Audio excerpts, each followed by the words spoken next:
Hey, Game of Thrones fans! Dive into our latest epic tale where Robb Stark makes a game-changing choice, honoring his marriage pact with House Frey. Picture the young wolf navigating love, loyalty, and betrayal in a war-torn Westeros, with riveting battles, shocking twists, and a queen who redefines the North's future. Will Robb's oath secure his crown or doom his cause? Hit that play button to find out.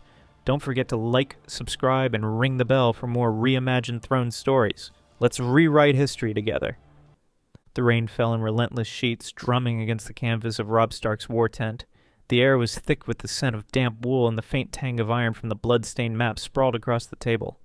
Outside, the camp of the Northern Army stirred restlessly, a beast of men and steel poised on the edge of war.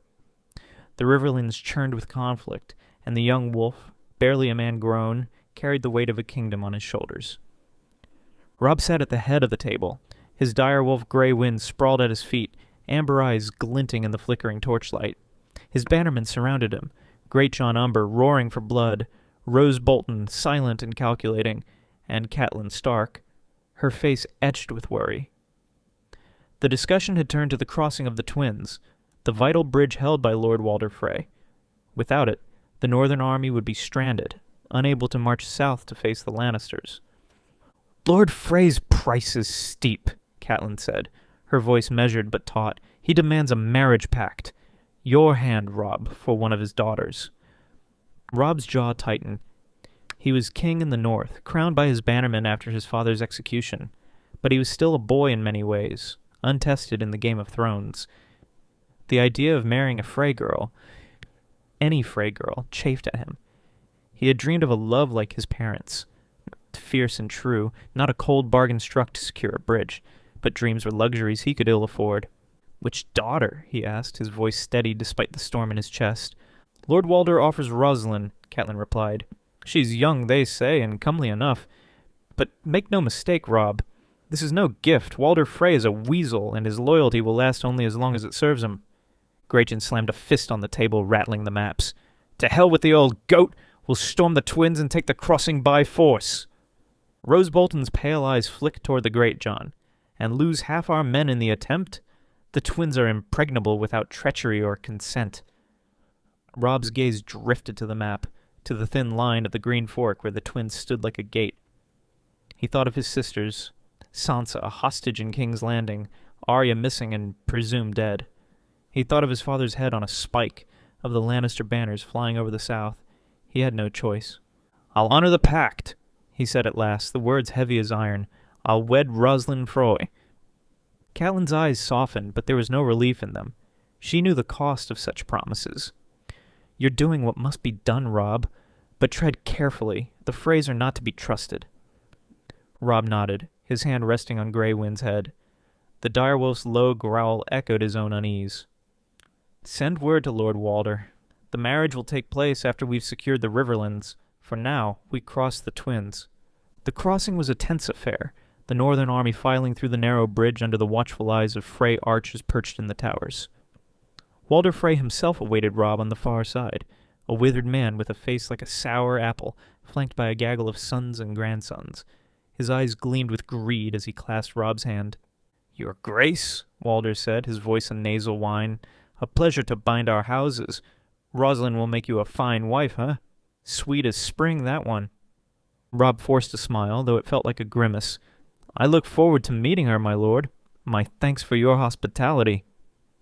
"Hospitality, aye," Walder cackled, his gaze darting to Catelyn. "Your mother's a sharp one, boy. Best listen to her, or you'll find yourself short a crown." The threat hung in the air, thinly veiled. Robb's hand twitched toward his sword, but he held himself in check. "We march for Riverrun," he said curtly. "Your men will join us?" "Oh, aye," Walder said, waving a bony hand. "My boys'll fight for you as long as the pact holds. Break it, and you'll find the Twins a harder nut to crack next time." Robb met the old man's gaze, unflinching. "The pact will hold." The war raged on. Robb's army, bolstered by Frey levies, swept through the Riverlands, relieving Riverrun and crushing Lannister forces at Oxcross. The young wolf's legend grew with each victory. His banner, a grey direwolf on a field of white, striking fear into the hearts of his enemies. But the cost was high. Men died by the thousands, and Robb felt their ghosts in every quiet moment. Roslin Frey arrived at Riverrun a month after the crossing, escorted by a retinue of her kinsmen. Robb had braced himself for disappointment, expecting a plain or shrewish girl, but Roslin surprised him. She was small and delicate, with wide brown eyes and a shy smile that softened the harsh lines of her Frey heritage. When she curtsied before him, her voice was soft but clear. "Your Grace," she said, "I am honored to be your betrothed." Robb took her hand, helping her rise. "The honor is mine, Lady Roslin. I hope to be a worthy husband." Her cheeks flushed, and for a moment Robb felt a flicker of something. Hope, perhaps, or the ghost of a future he hadn't dared imagine. But the war loomed, and there was no time for such thoughts. The wedding was set for after the next campaign, a promise to bind the houses once the Lannisters were driven from the Riverlands. Roslin remained at Riverrun, under Catelyn's watchful eye, while Robb marched west to face the Tywin Lannister's forces.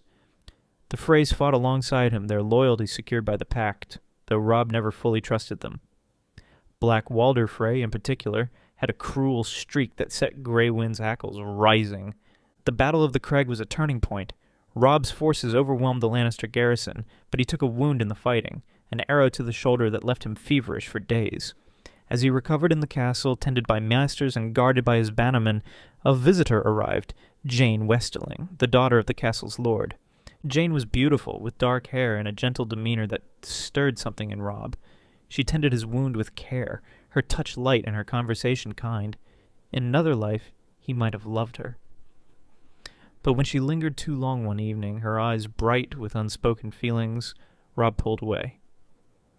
"I am betrothed, Lady Jane," he said, his voice firm despite the ache in his heart. "To Roslin Frey. My honor binds me to her." Jane's face fell, but she nodded. "I understand, Your Grace." "Forgive me." "There's nothing to forgive," Robb said, and he meant it. But as she left, he felt the weight of his choice settle deeper. Honor was a cold companion, but it was all he had. The war pressed on. Robb's victories piled up, but the Lannisters were relentless, and news from the south grew dire. Stannis Baratheon's defeat at the Blackwater left King's Landing firmly in Joffrey's hands, and Tywin Lannister turned his full attention to the north. Worse, reports came of Ironborn raids along the western coast, and with Winterfell itself under threat. Robb returned to the Riverrun to regroup, and there he found Roslin waiting. She had settled into the castle, earning the respect of the Tully household with her quiet strength. She greeted him in the God's Wood, beneath the heart tree, her breath misting in the cool air. "Your Grace," she said, offering a small smile, "and I'm glad you're safe." "Robb," he corrected gently. "We're to be wed, Roslin. No need for titles between us." Her smile widened, and for the first time Robb saw a spark of the warmth in her eyes. They walked together, speaking of small things, her childhood at the Twins, his memories of Winterfell. She was no warrior, no queen in the making, but there was a steadiness to her that grounded him. He began to see her not as a Frey, but as Roslin, a woman who might share his burdens. Catelyn noticed the change. "She's a good match, Robb," she said one evening.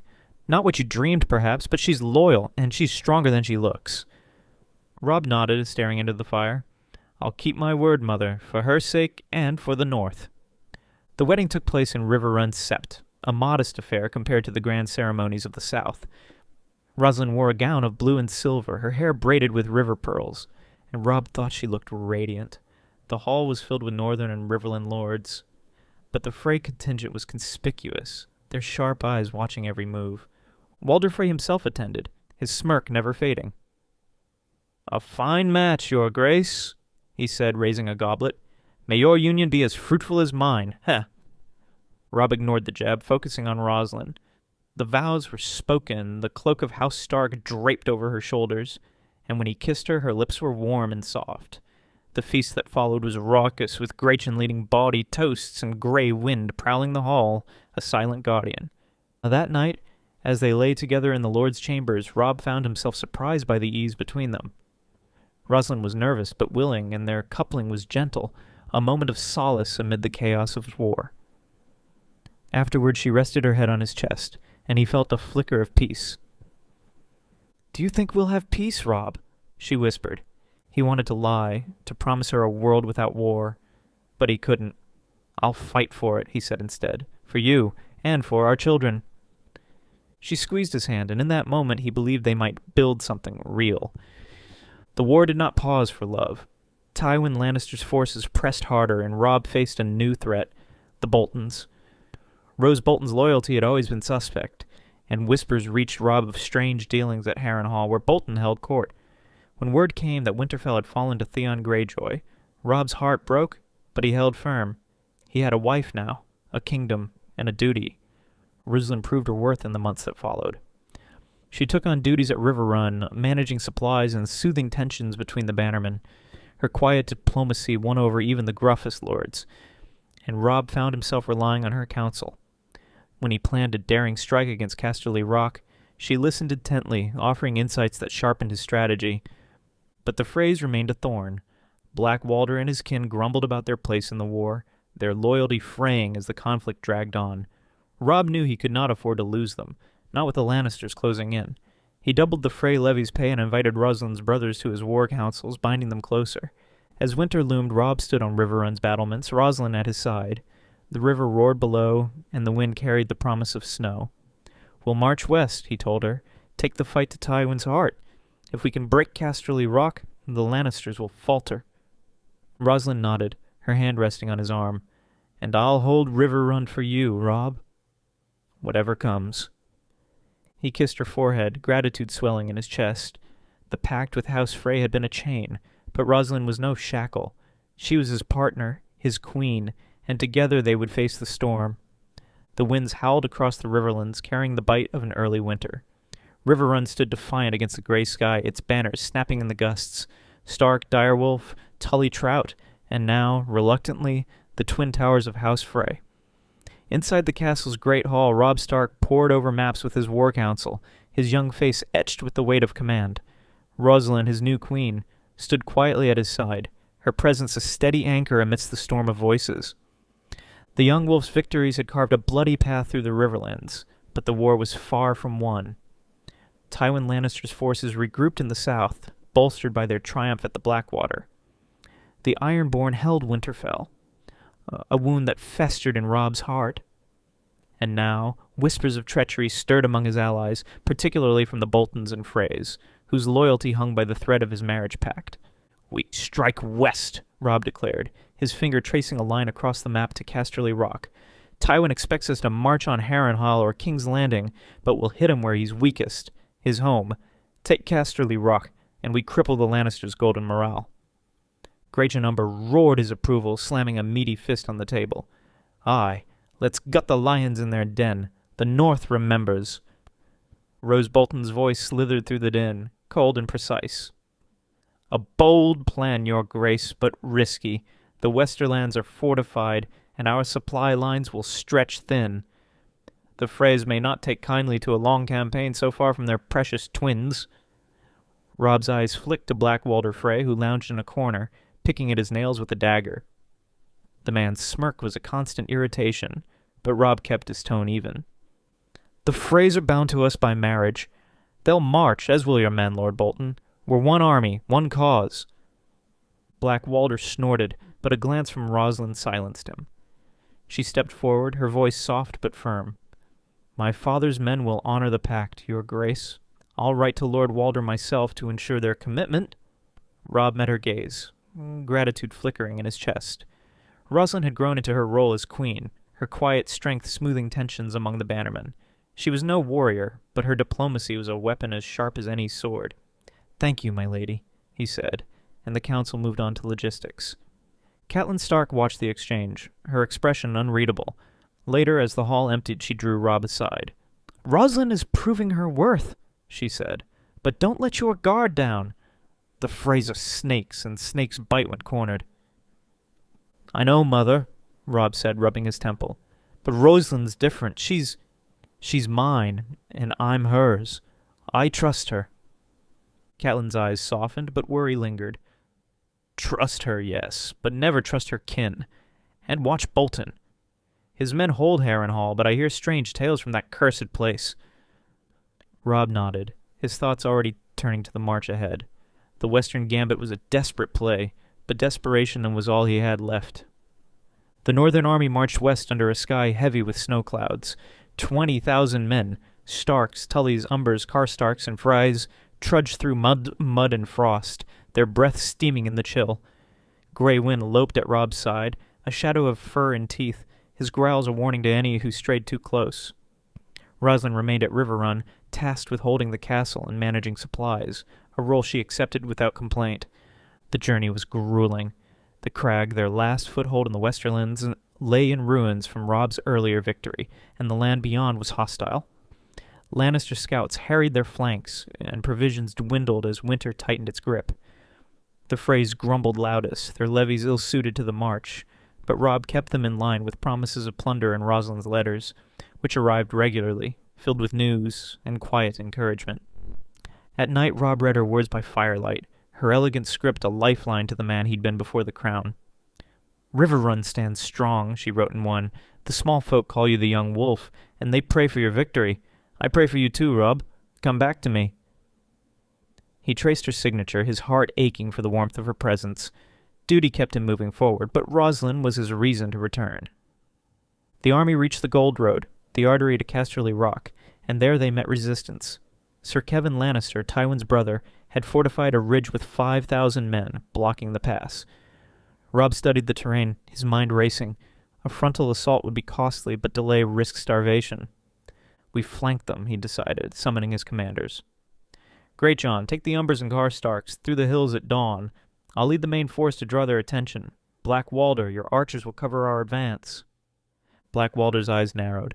"My boys ain't fodder, Stark. You want us in the thick of it, we'd best see some gold after." Robb's patience snapped. "You'll see gold when we take Casterly Rock. Do your part, or I'll have Grey Wind remind you of your oaths." The direwolf bared his teeth, and Black Walder paled but nodded. The plan was set. The Battle of the Gold Road was a slaughter. Greatjon's flank attack shattered the Lannister lines, and Robb's cavalry carved through their center, Grey Wind a whirlwind of death at his side. Sir Kevan fell to Robb's sword, his blood staining the snow, and the Lannister forces broke, fleeing into the hills. The pass was won, but at a cost. 2,000 northern dead, including Lord Rickard Karstark, cut down in the final charge. The loss shook Robb. Rickard had been a loyal bannerman, his sons already dead in the earlier battles. That night, as the army camped amidst the carnage, Robb sat alone in his tent, staring at his bloodied hands. He'd won another victory, but each one felt hollower than the last. A shadow fell across the tent flap, and Roslin's brother, Sir Perwyn Frey, entered, his face grim. "Your Grace, the men are restless. The Karstarks demand vengeance for their lord, and Black Walder's stirring trouble," saying the Freys took the brunt of the losses. Robb's jaw clenched. "The Freys lost fewer than most. What does he want now?" "More than you can give, I fear," Perwyn said, his voice low. "He's ambitious, your Grace, and he doesn't like answering to a Stark. My sister's your queen, but that won't stop him if he smells weakness." Robb stood, his hand on his sword. "Thank you, Perwyn. Keep an eye on him. If he moves against me, I'll know who to trust." Perwyn nodded and left, but the warning lingered. Robb summoned Grey Wind, the direwolf's presence a comfort as he planned his next move. Casterly Rock was close, but the cracks in his alliance were widening. Back at Riverrun, Roslin faced her own battles.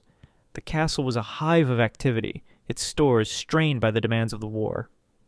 She worked tirelessly, coordinating with maesters and stewards, her quiet resolve earning the respect of the Tully household. But the Freys within the walls, her cousins and uncles, tested her patience daily. One evening, as she oversaw the distribution of grain to the small folk, Black Walder's brother Lothar Frey approached, his smile oily. "You played this queen well, Roslin, but you're still a Frey. Father expects you to keep Stark in line, not fawn over him." Roslin's spine stiffened. "I'm queen in the north, Lothar. My duty is to Robb and his people, not father's schemes." Lothar's smile faded. "Careful, sister. The twins don't forget slights. You'd best remember where your blood lies." "I remember," she said, her voice cold. "Now leave me to my work." Lothar retreated, but Roslin felt the weight of his threat. She wrote to Robb that night, her words careful but urgent. "The Freys grow bold, my love. I hold them at bay, but they watch me closely. Be wary of Black Walder. He's not to be trusted." She sealed the letter and sent it with a trusted writer, praying it would reach Robb before trouble struck. The northern army reached Casterly Rock in the dead of winter, the great fortress looming like a mountain of stone. Its walls were impregnable, its gates reinforced with iron, but Robb had a plan. The Rock's mines, along the source of Lannister wealth, were its weakness, a labyrinth of tunnels that could be infiltrated. Under cover of night, Robb led a small force into the mines, guided by defectors from the Westerlands. Grey wind padded silently at his side, his senses sharper than any man's. The tunnels were damp and claustrophobic, the air heavy with the scent of earth and metal. Robb's men moved like ghosts, their blades blackened to avoid glinting in the torchlight. They emerged inside the rock's lower levels, catching the garrison off guard. The fighting was brutal, steel slashing in narrow corridors, but Robb's men were relentless.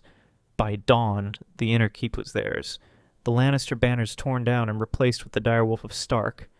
Robb stood in the great hall of Casterly Rock, his armor battered but his spirit unbroken. The victory was his greatest yet, a blow to the Lannisters that would echo across Westeros. But as he surveyed the hall, a messenger arrived, his face pale. "Your Grace," the man gasped. "Word from Riverrun. The Boltons have turned. Rose Bolton's declared for the Lannisters, and he's marching on the Riverlands with an army from Harrenhal." Robb's blood ran cold. Bolton's betrayal was a dagger in the back, and with the Freys already wavering, his alliance teetered on the brink. He thought of Roslin, alone at Riverrun, surrounded by enemies within and without. "How many men does Bolton have?" he asked. 10,000, Your Grace, and more joining him. They say he's allied with Tywin Lannister himself." Robb's fist clenched, crumpling the map before him. "We march for Riverrun at once. The rock is ours, but the war isn't won until the north is secure." Greyjohn roared, "Let's flay the bastard Bolton and hang his corpse for the crows." But Black Walder's voice cut through the din, sharp and mocking. "March back now, Stark. After we bled for this pile of stone, my men won't follow you to another slaughter." Robb turned, his eyes blazing. "Your men will march, Frey, or I'll drag you back to Riverrun in chains. Your sister's my queen, and she's in danger. Choose your side now." Black Walder hesitated, his hand twitching toward his dagger, but Grey Wind's snarl froze him. "Fine," he muttered. "We march." Robb nodded, but he knew the Freys were a ticking bomb. As the army prepared to move, he wrote to Roslin, his words urgent. "Hold Riverrun, my love. I'm coming for you. Trust no one but your heart." At Riverrun, Roslin received the news of Bolton's betrayal with a sinking heart. The castle was fortified, but its garrison was thin, most of its men with Robb in the west. The Freys within the walls grew bolder, their whispers turning to open defiance. Lothar and his kin held secret meetings, and Roslin's spies, loyal servants she'd cultivated, brought word of plots to seize the castle. She summoned Sir Brynden Tully, the Blackfish, to her chambers. "Uncle," she said, using the familial term to honor her Tullykin, "the Freys mean to betray us. We must act before they open the gates to Bolton." Bryndon's weathered face hardened. "I never trusted those weasels. What's your plan, lass?" Roslin took a deep breath, her mind racing. "We arrest Lothar and his lieutenants tonight, lock them in the cells and hold the Frey levies under guard. It'll weaken us, but we can't fight Bolton with traitors at our backs." Brynden nodded, a glint of respect in his eyes. "You've got steel in you, girl. Let's do it." The arrests were swift and brutal. Roslin's men, led by Brynden, stormed the Frey quarters at midnight, dragging Lothar and his kin to the dungeons. The Frey levies protested, but Roslin faced them in the courtyard, her voice ringing clear. "My husband is your king," she said, her small frame dwarfed by the crowd but her presence commanding. "Betray him, and you betray me. Stand with us, and you'll have honor and reward. Choose now." Most of the Freys knelt, cowed by her resolve and the Blackfish's sword. But a few slipped away, fleeing to join Bolton's army. Roslin watched them go, her heart heavy but her resolve unbroken. She was a Frey by birth, but a Stark by choice, and she would hold Riverrun for Robb. And the northern army marched east, a race against time. Snow fell in earnest now, slowing their progress, and dissent simmered among the ranks. Black Walder's influence grew, his whispers poisoning the Freys and even some Karstark, who blamed Robb for their lord's death. Robb kept a tight leash on his commanders, but he knew the alliance was fraying. At night he dreamed of Roslin, her face a beacon in the darkness. Her latest letter, smuggled through enemy lines, burned in his mind. Riverrun is ours, but Bolton's army is close. I've secured the Freys. But I need you, Robb. Hurry. He pushed the army harder, driving through blizzards and ambushes. When they reached the Red Fork, they found Bolton's forces camped across the river, their banners a mockery of northern unity. Rose Bolton himself rode out under a flag of Parlier, his pale eyes glinting like ice. "Your Grace," Bolton said, his voice a hiss. "You've won battles, but you've lost the war. Join me, and we'll rule the North together under Lannister banners. Refuse, and Riverrun burns." Robb's hand rested on Grey Wind's head. The direwolf's growls to a low rumble. "You betrayed my father, my house, and your oaths. There's no deal to be made, Bolton. I'll see you dead." Bolton's lips twitched, almost a smile. "So be it, Stark. But know this. Your queen's in my grasp. One wrong move, and Roslin Frey joins her kin in the grave."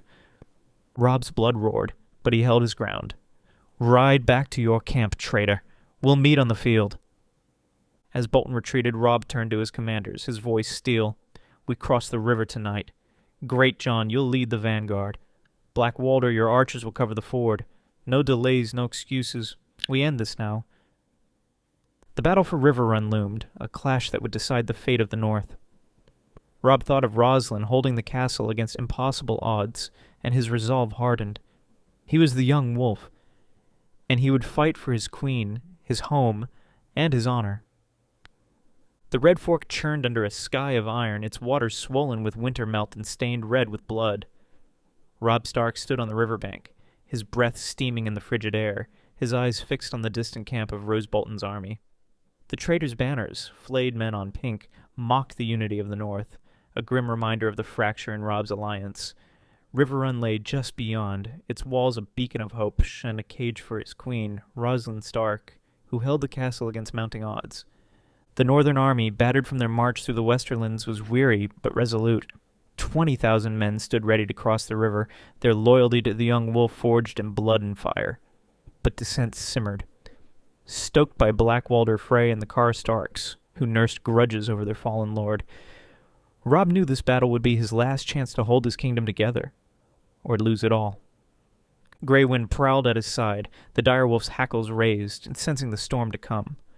Robb's hand rested on his sword, the weight of his crown heavier than ever. He thought of Roslin's last letter, smuggled through enemy lines. "Riverrun stands, but Bolton's army is at our gates. I've bound the Freys to our cause, but I cannot hold forever. Come quickly, my love." Her words were a fire in his chest, driving him forward. Great John Umber approached, his beard crusted with frost. "The men are ready, your grace. We cross at midnight, hit Bolton's camp before they can form ranks. The Blackfish will sally from Riverrun to catch 'em in a pincer." Robb nodded, his gaze never leaving the river. "Good! Black Walder's archers will cover the ford. If he falters, we're done." Grayton spat. "That weasel would sell his own kin for a copper. You sure about him?" "No," Robb admitted, his voice low. "But Roslin's his sister. That's my leverage. Keep an eye on him, Grayton." The big man grunted and lumbered off to rally his men. Robb turned to his squire, Olivar Frey, one of Roslin's younger brothers, and a rare loyal Frey. "Olivar, ride to the archers. Tell Black Walder I expect his best. If he betrays us, Grey Wind will have his throat." Olivar's face paled, but he nodded. "Aye, your grace, for Roslin." "For Roslin," Robb echoed, and the words steadied him. He was fighting for more than the North now, for the woman who had become his partner, his heart. At Riverrun, Roslin stood on the battlements, her cloak whipping in the wind. The castle was a fortress of defiance, its walls bristling with Tully men and the few Frey levies she'd coerced into loyalty. Below, Bolton's army encircled the stronghold, their siege engines pounding the gates with relentless rhythm. The small folk huddled in the keep, their prayers mingling with the cries of the wounded. Roslin's hands gripped the stone parapet, her knuckles white. She was no warrior, but she was a queen, and she would not let Riverrun fall. Sir Brynden Tully, the Blackfish, stood beside her, his grizzled face set in a scowl. "Bolton's men are probing the eastern wall," Brynden said. "They're testing us, lass. If they breach, it'll be a slaughter." Roslin's jaw tightened. "We hold until Robb comes. He's close. I feel it." Bryndon's eyes softened, a rare flicker of warmth. "You're a Stark now, girl, through and through. Your husband's lucky to have you." She managed a small smile, but her thoughts were with Robb, marching through snow and betrayal to reach her. The Freys within the castle were her greatest worry. After arresting Lothar Frey and his kin, she'd secured most of their levies, but whispers of discontent lingered. Her spies reported that a few men, loyal to her father, Walder Frey, were plotting to open the gates to Bolton. She turned to Bryndon. "Uncle, double the guard on the postern gate. If the Freys try to betray us, that's where they'll strike." Bryndon nodded, barking orders to his men. Roslin descended to the courtyard where she addressed the garrison, her voice carrying over the din of war. "Riverrun is the heart of the Riverlands, and we are its blood.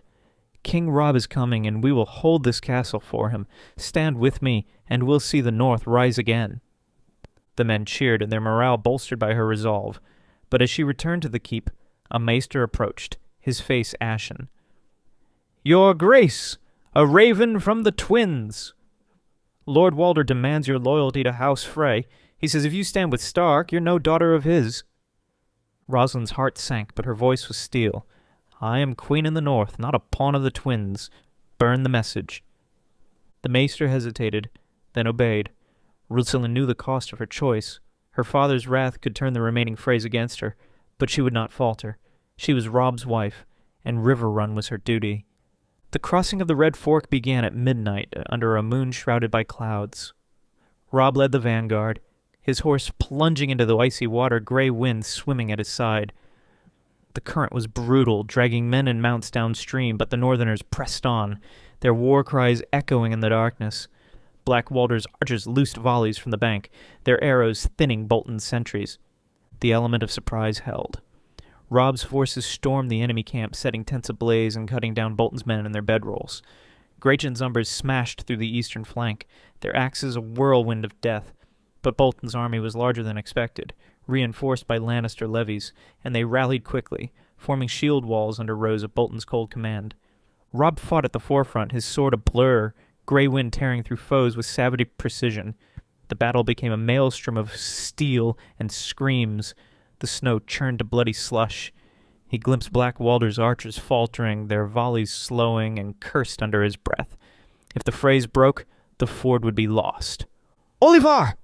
Robb shouted, spotting the young Frey nearby. "Get to your brother! Tell him to hold the line, or I'll have his head!" Oliver nodded and spurred his horse toward the archers. Robb turned back to the fight, driving his men forward. Across the river, Riverrun's gates open, and the Blackfish's cavalry charged, led by Bryndon himself. The pincer closed, trapping Bolton's forces between hammer and anvil.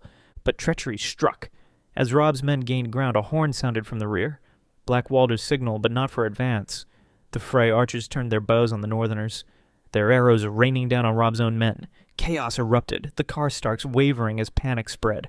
Robb roared, "Traitors!" and wheeled his horse toward the Freys, Grey Wind at his heels.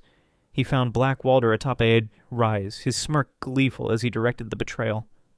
"You're done, Stark!" the Frey shouted. "The North falls tonight!" Grey Wind leapt, his jaws closing on Black Walder's throat.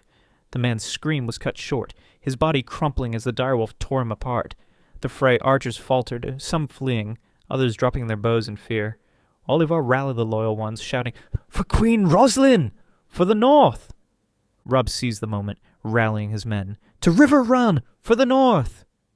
The tide turned, the Northerners and Tullys pressing Bolton's army against the river. Rose Bolton fought with chilling precision, his blade claiming a luscious, but he was no match for the young wolf's fury. Robb cut his way through the traitor's guard, his sword meeting Bolton's in a clash of steel. "You betrayed my father," Robb snarled, parrying a thrust. "You betrayed the North. Now you die." Bolton's pale eyes gleamed. "The North is weak, boy. You'll fall and I'll rule." Robb's blade found its mark, piercing Bolton's chest. The traitor gasped, blood bubbling on his lips, and collapsed into the snow.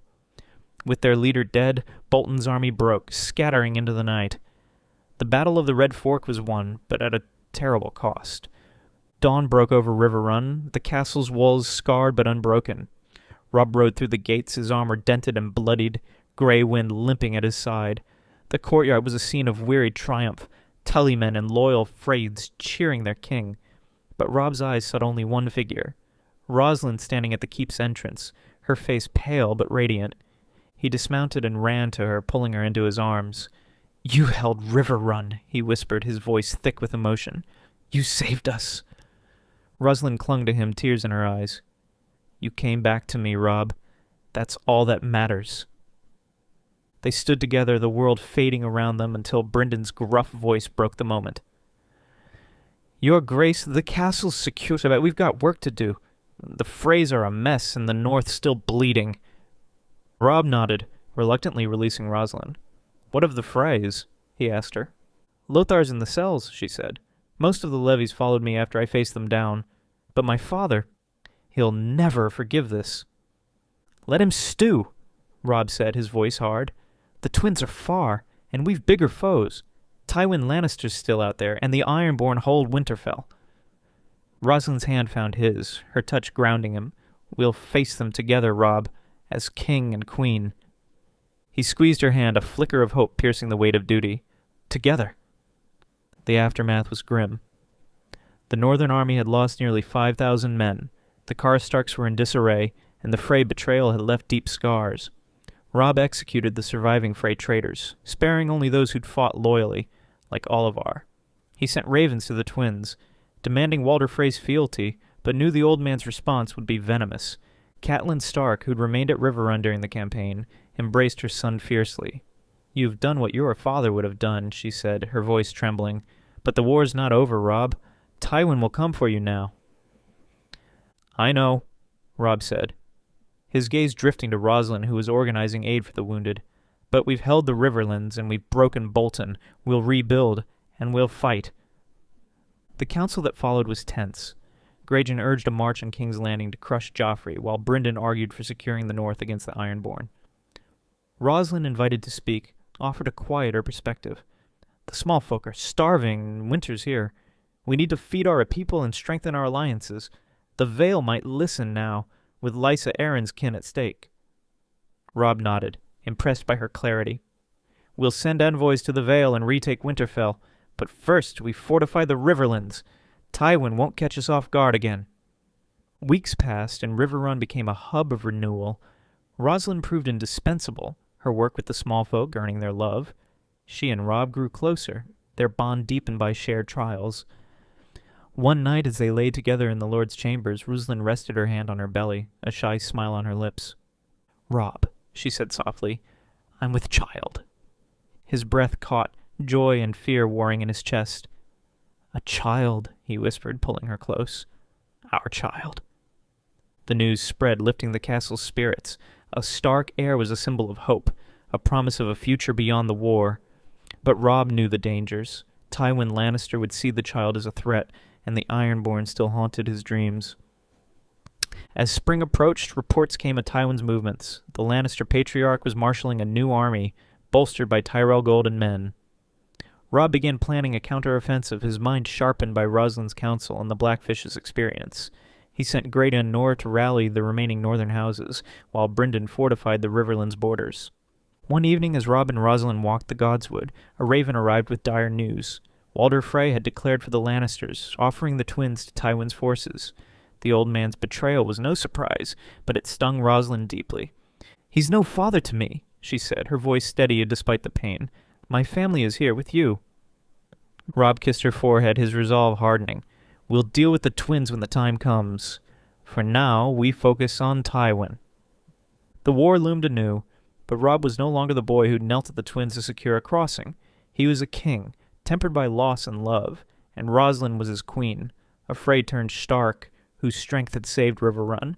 Together they faced an uncertain future, their child a beacon of hope in a world of shadows. As they stood before the heart tree, Robb made a silent vow, to protect his family, to reclaim the north, and to honor the oath that had bound him to Roslin. The river's wrath had tested them, but they had emerged stronger, ready to face the lions and the storms to come. The young wolf howled, and the north answered. Thanks for watching, everyone. If you love diving into epic Star Wars stories and sci-fi adventures, check out my second YouTube channel, The Force Fiction. The link's in the description. Subscribe and join the journey.